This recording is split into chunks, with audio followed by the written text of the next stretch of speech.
everyone, welcome back to my channel. My name is Celeste, and this is gonna be a little bit of a reading check-in type deal.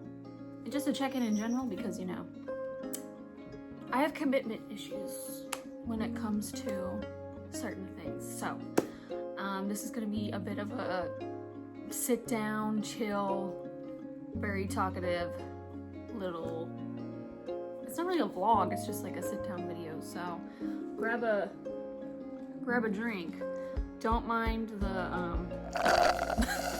black cat and pumpkins. It's never too early for Halloween, you know, so. And this shit's good. So grab a drink, grab a little sneaky snack, and we're gonna get into a little bit about where I've been, what I've been reading a little bit. I'm not gonna talk about anything I didn't really like because why give it that platform? But I am gonna talk about things that I did like, and then a little bit about what I'm currently reading right now, and then I'm gonna get into some books that I've gotten recently that I'm excited about, and I guess we'll just have a little discussion session, you know, about things that have been going around on booktube. I don't really keep track of booktok because the books that most people recommend on there I'm like not really interested in, so just I'm not gonna get into that, you know. So I feel like I read very much outside of like the norm for like my demographic, you know. I'm white, I'm in my 20s, I'm a girl. And I feel like a lot of people my age are reading romance or romantasy, and you know, I'm just not into that right now, so I'm just not reading it. So I'll get into first what I read recently that I like or like reading. So I have 3 that I'm going to be talking about today, and the first one is Threats by Amelia Gray.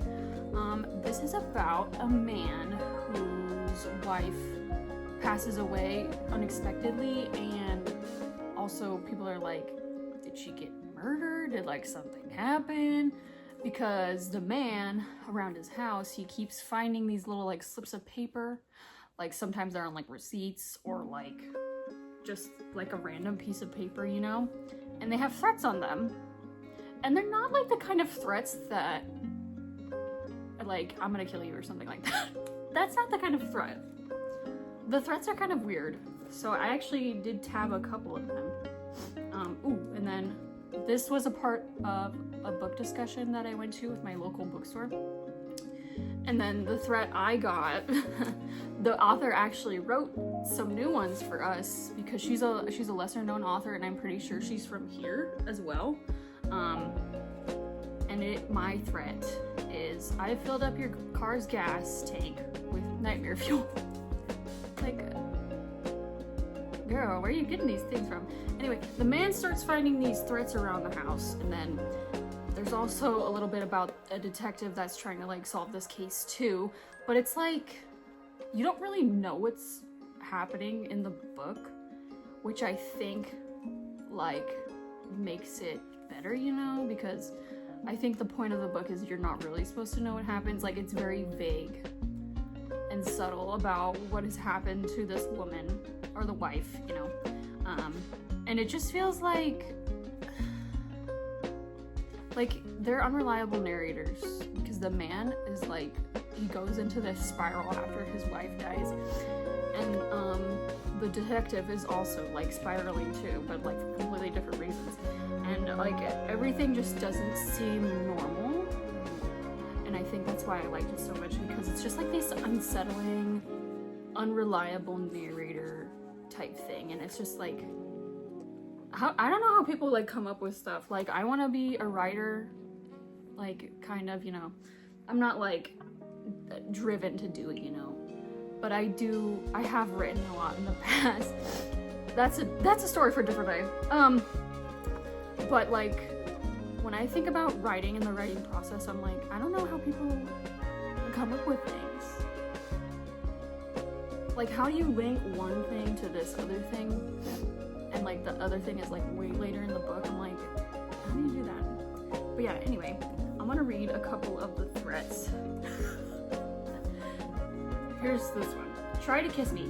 See what happens to your lips. And the threats are not, they don't spoil anything. So I just find them like kind of funny and then also very unsettling. Here's another one. I will gather your oldest friends at my home and we will have a conversation. You will hear us talking, but when you come into the room, we will stop talking.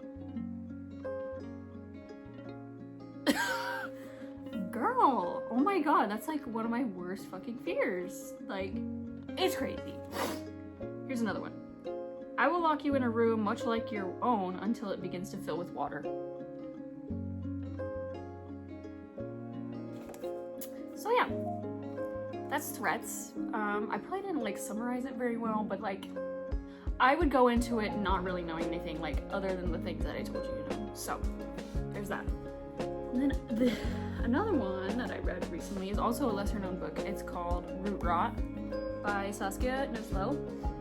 And this one is also very weird. It's about this family that comes together to their grandfather's house, and it's mostly like the kids' perspective, like the younger generation's perspective, because like all the adults are just kind of like, they're kind of weird. Like they talk and they act like normal, but it's like not normal, you know? But like something's going on at this place. I think they're gathered there because like someone passed away recently. Don't quote me on that. I'm pretty sure that's what happens, but it follows these kids and basically like things start happening and weird things. They just like, it's just all coming together, you know? But I really like this one because like threats, it's very like vague and subtle and not very easy to understand. Like you really have to read between the lines to like understand what's going on. Like it's clear enough, but also you kind of have to like put your imagination into it. But I really like this one. It's very short, so I liked it because of that too. And it's all one chapter, so I don't know, like I don't really know how I would describe the way I like why I enjoy this book, but I just really like the way the characters were written. It kind of ends in a way you don't expect it to, but also at the same time you kind of expect it to, because everything's happening and eventually, you know, some characters will, stuff will happen. But yeah, so again, another book to not really like read the back of it or look too much into it, because I think going into it and like not knowing anything is gonna be your best bet. That's what I'm gonna talk about for books that I've read recently was All the Pretty Horses by Cormac McCarthy. This is a trilogy, and this is the first one, obviously. But it's basically kind of like, I wouldn't even say like modern, it's like a cowboy book, but like it follows this boy. He's a teenager. His name's John Grady. And he basically, something like happens at his home in Texas, and then he and his cousin travel on horseback to Mexico because like for some reason he wants to leave his home behind and like do his own thing, be his own person. I think this is set in like the 30s or 40s or something like that, so like it puts into perspective like how these boys, like they're literally boys, can do something like this and just like go across the border and go into Mexico and do their own thing. But he's like a very good horse person, and as a horse person myself, I like reading stuff about horses, and there's not a lot of stuff about horses that's actually good, because I don't know, I feel like it's a very, in a way it's like a niche genre, you know, because I feel like not a lot of people are horse people. I'm a horse person, so I like to read about horses, but like I said, horses in media, not the greatest, you know. But this was good. And when I first started reading it, the writing style was jarring. I was like, whoa, this is so different from what I used to.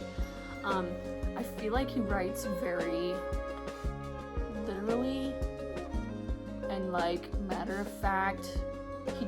He's not very purple prosy like at all. It is not flowery like at all. And I think once I got into that, I really started liking it. Because it's just like, you don't really have to think about anything when you're reading it. It's just there. It's plain, very simple, but like the topics he goes into and the things he discusses in the book are said very plainly. So I think that it helps to describe what this world looked like back then, what the world looked like back then. But it doesn't put anybody in like a negative light, because there's a lot of Mexicans in this book, and I'm pretty sure Cormac McCarthy was a white man, so I feel like he did a very good job writing everybody in the book. I feel like everyone was very human and real, and I really liked that. And like a lot of stuff happens in this book. The chapters are very long, but like each chapter is kind of like a section of the story, so it makes sense that the chapters are super long, because like one chapter is like when they're traveling, another chapter is when they're at this place, and then another chapter is when he's at this other place, and so the chapters are long for a reason. So I think that helped the story a lot, you know, because it allows you to like be in the moment, in that space with them, and you kind of almost feel like you're with them in a way. And I don't know, I just really liked John Grady, and then his cousin, whose name is escaping me, Rollins. I really liked Rollins when they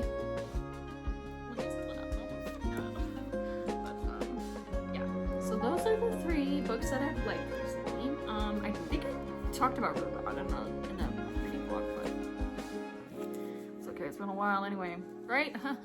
Alright, and now I'm gonna get into the 2 books I'm reading. And I'll talk about this one first. So, I told myself I would never read Fortune.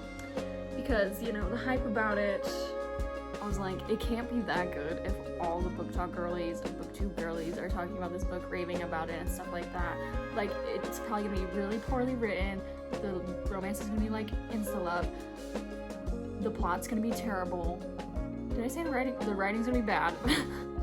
But then, one of my coworkers, who's also my friend, she reads these kinds of books. She reads a lot of romance, romantasy, and the way she talked about Fourth Wing, I mean, people talk about Fourth Wing the way she did too, but those aren't the type of people I follow on BookTube.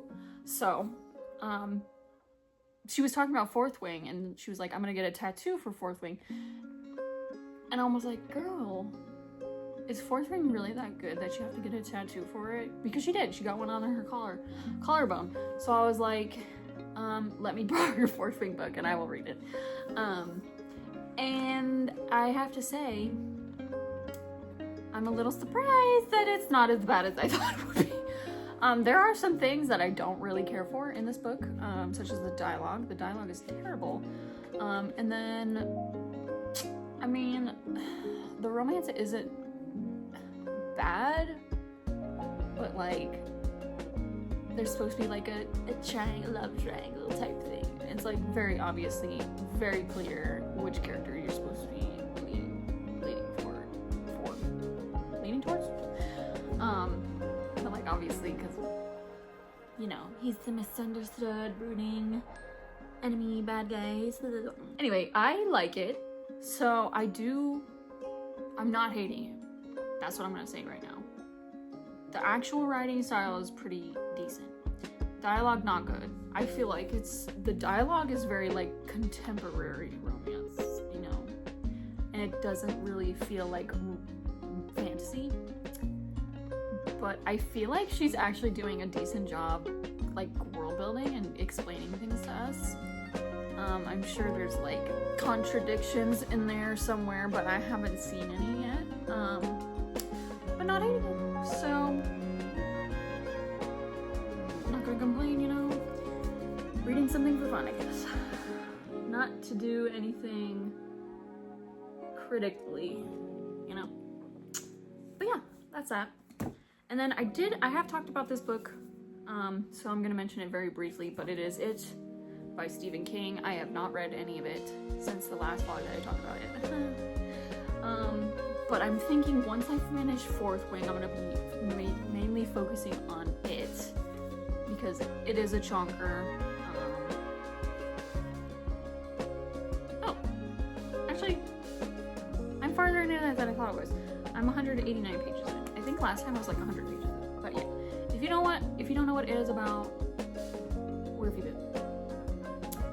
It is a clown, or presents as a clown, and it is something that is terrorizing this town, Derry, which is in Maine, and it basically follows this group of kids / teenagers. That's when they're kids and, I'm sorry, not teenagers, kids / adults. It's when they're kids and adults, and it's basically about them defeating this being that wreaks havoc on this town, takes kids, takes adults too.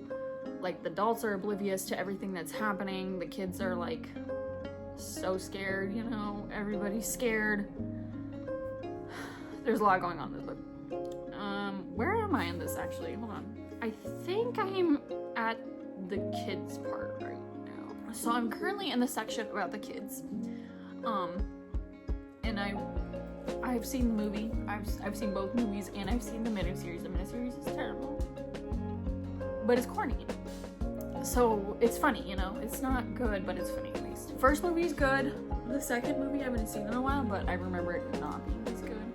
I mean, the actors are good. I like them, but the story itself is not great. And then Welcome to Derry came out, and I haven't caught up with it, but maybe I'll watch I think last week's episode today.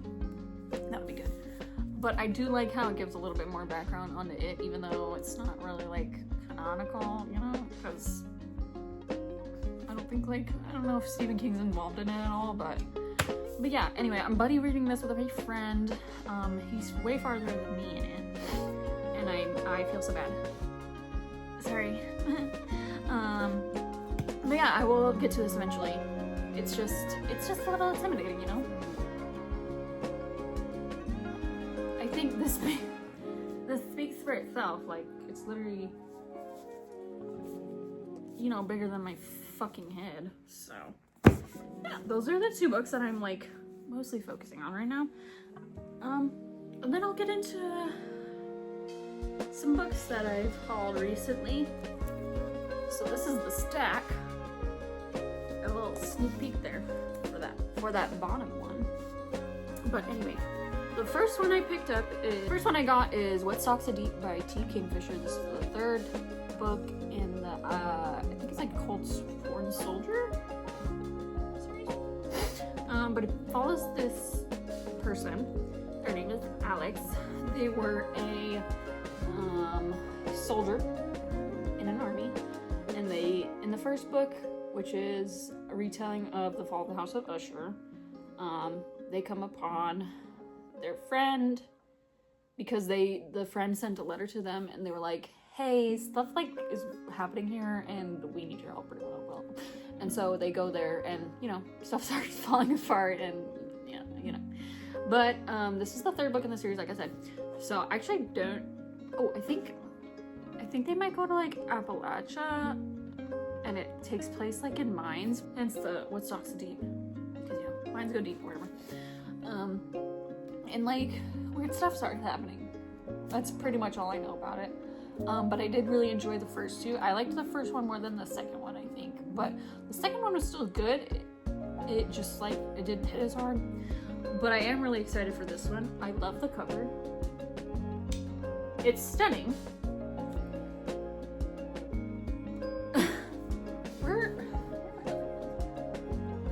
Oh. And I'm so glad they all match. Like, that makes me so happy. Like, I literally got them in hardcover just for that. Like, I don't know. I wanted them to be in hardcover because they're so small, you know. Oh, and then the last one, or sorry, the second one has a horse on it, which I really like. Because, you know, I talk about horses. That's the first one. And then I already own this book, but I wanted a paperback version of it instead, so I am gonna be unhauling the hardback version. I don't know how I feel about the orange,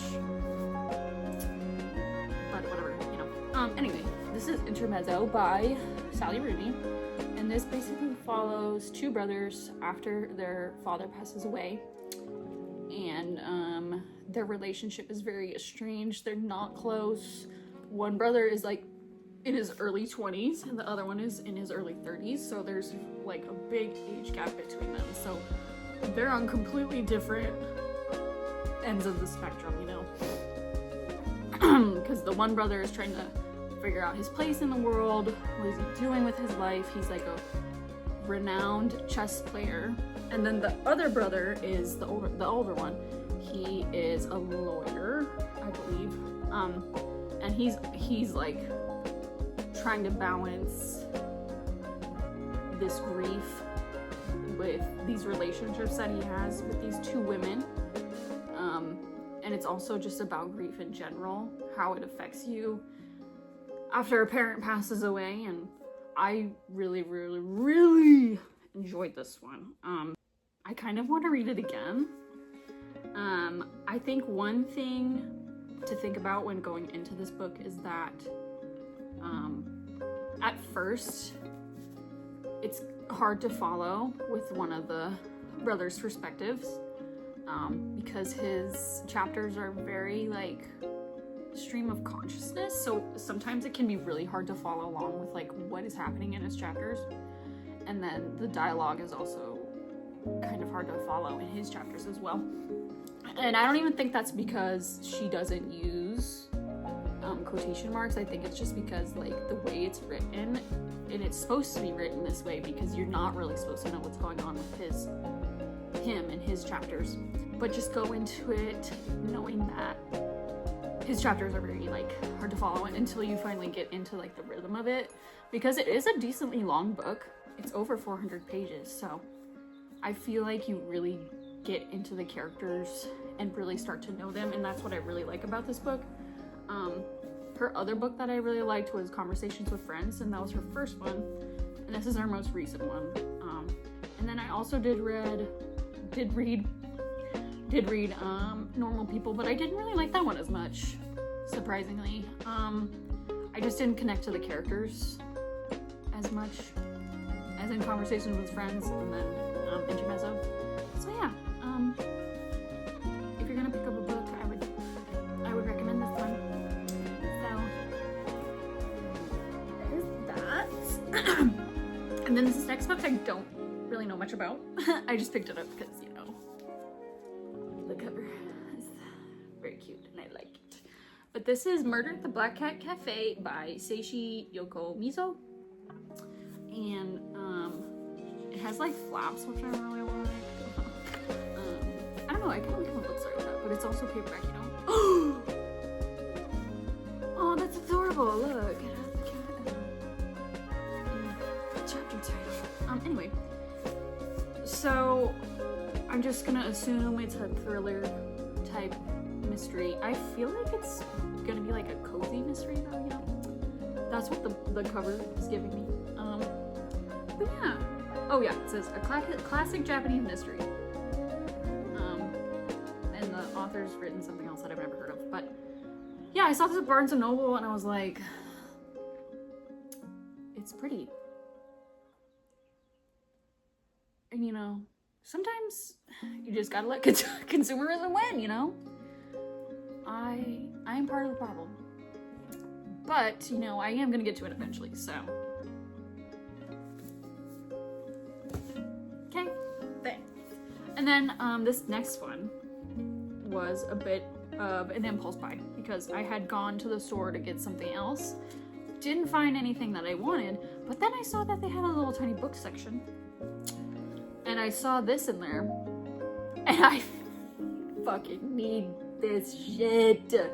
This is Great Gatsby by F. Scott Fitzgerald. And if you haven't heard of this book, I don't know where you've been, like, honestly. But yeah, Great Gatsby follows this guy who is kind of caught between old money and new money. It's set in the 1920s, and it follows his perspective, but it's mainly about this man called Jay Gatsby, and he is part of new money, and he's gotten it in an illegal way, you know.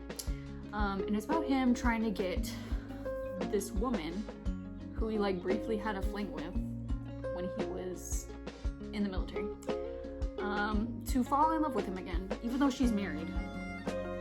And it's kind of like his downfall.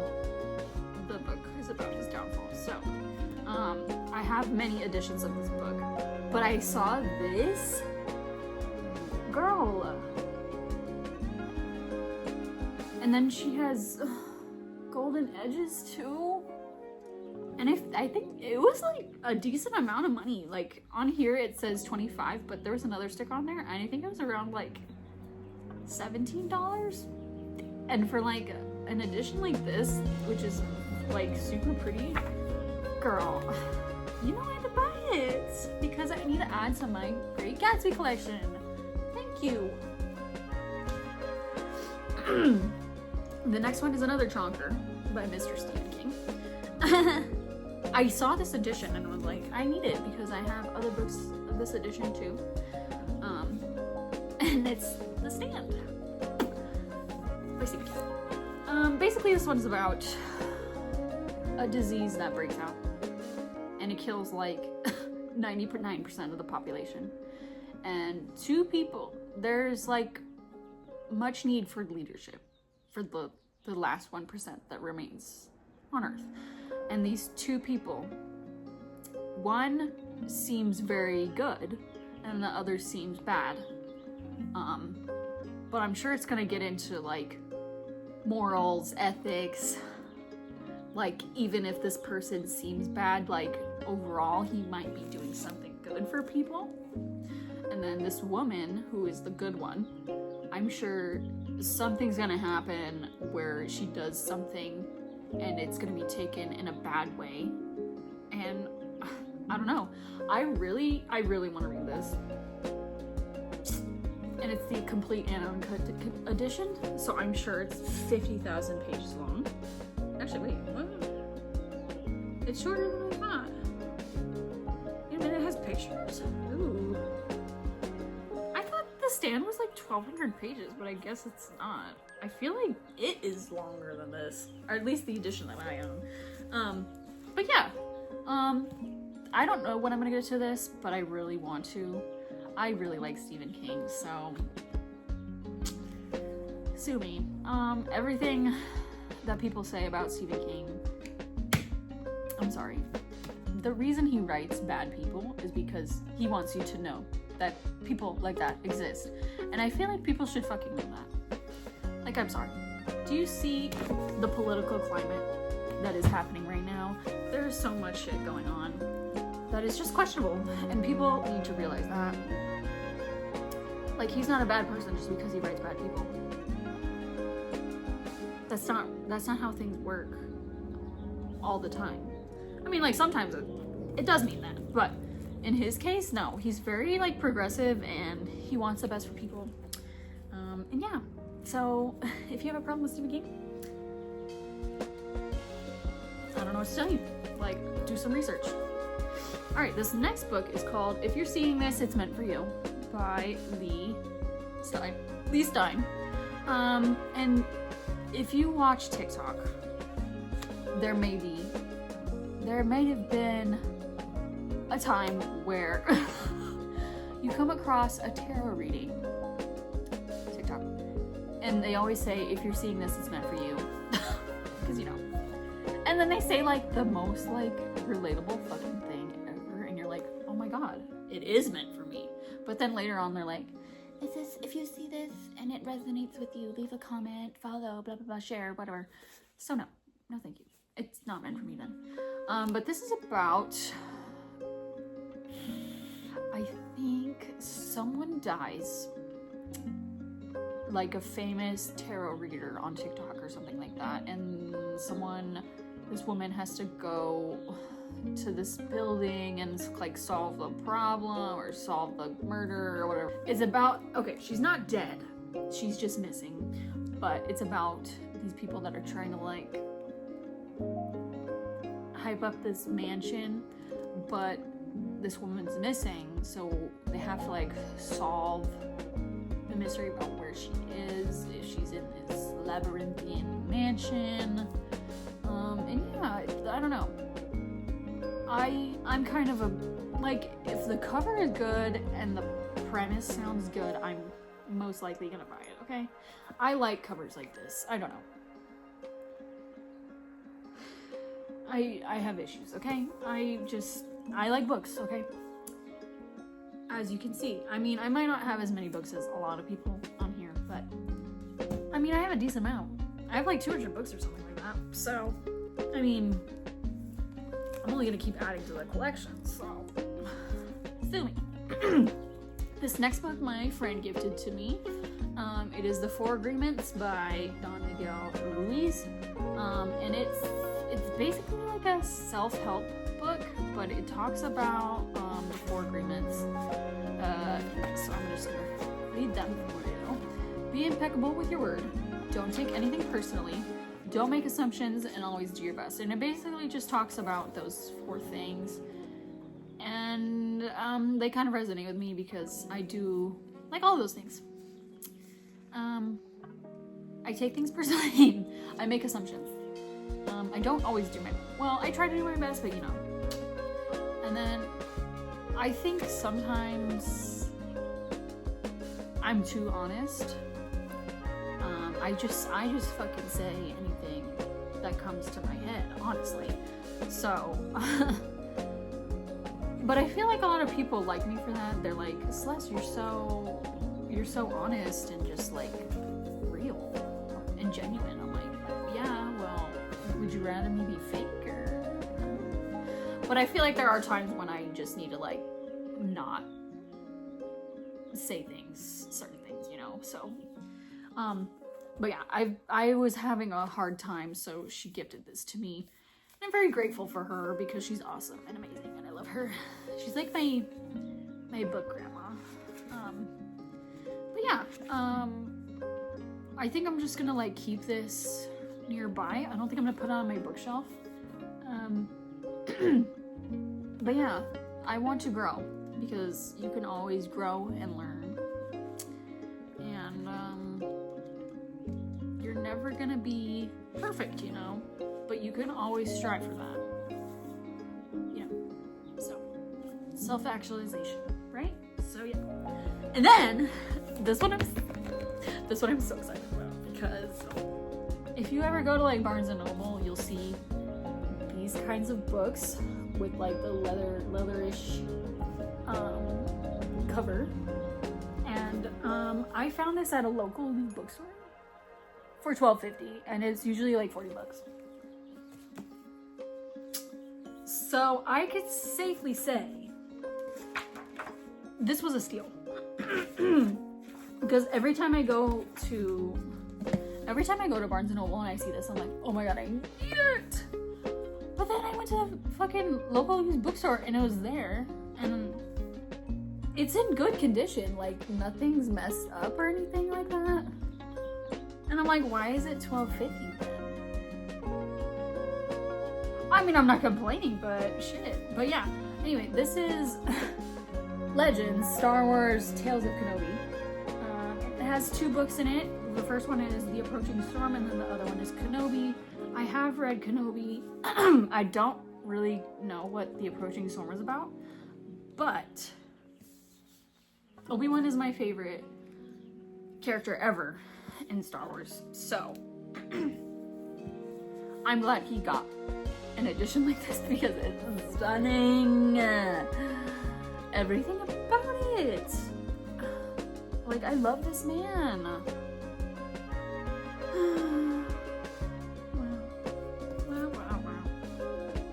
I love it. Like, I don't know if I've shown you guys, but I literally have his lightsaber on my arm, so you know I like him. Okay, and then the last two books, because I've been yapping a lot. This video's been going on for almost 40 minutes. The last two books are, I don't know how to say her name, Anne Rand. Sorry, Anne Rand. Rhymes. But it's the Atlas Shrugged and the Fountainhead. I did read what these books were about, and I really liked the premise of it, but like, it escapes me now. But it's like an epic. But I have read a book by her before. It was in high school. I think it was Anthem. I don't remember like a thing about it, but I remember enjoying it. So when I heard about this one, it was Atlas Shrugged initially. I was like, this kind of sounds good, you know? So I saw these at the local used bookstore, and this like little pack was $20, which for two like decently long books, that ain't bad. So yeah, that's the last two that I collected, and will add to my bookshelves eventually. But yeah, I don't think there's really anything else that I really need to like talk about or anything. So if you've made it this far into the video, is there a dragon emoji? Leave a dragon emoji for me. And if you feel so inclined, leave a like, comment, and subscribe. And I will see you in the next video.